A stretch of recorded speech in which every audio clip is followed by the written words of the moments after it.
Simon Boyd is managing editor of Reed Steel. He voted for the UK to leave the European Union and told me he was very unhappy about the deal on the table. Well, I think it'll be a disaster for British businesses, their employees and families.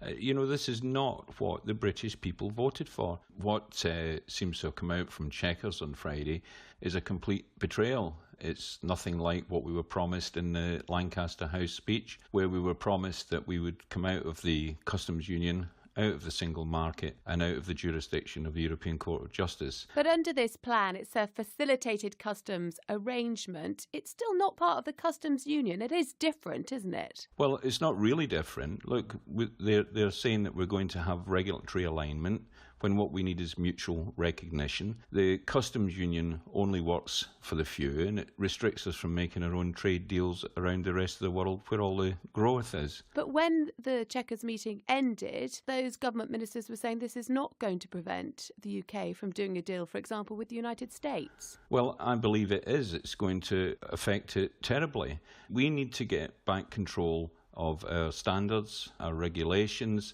and to do that we have to be outside the single market.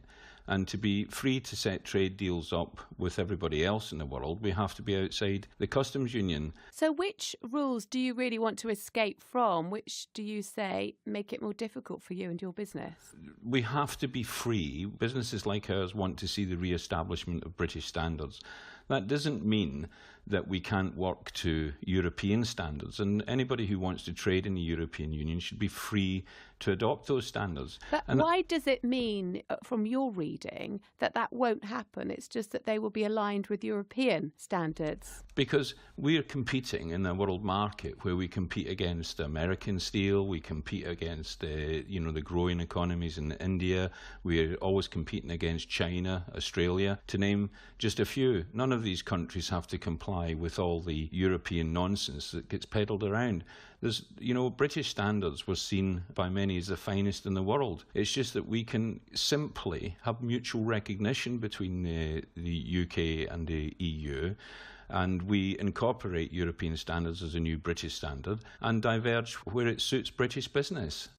Well, that was Simon Boyd, Managing Director of Reed Steel.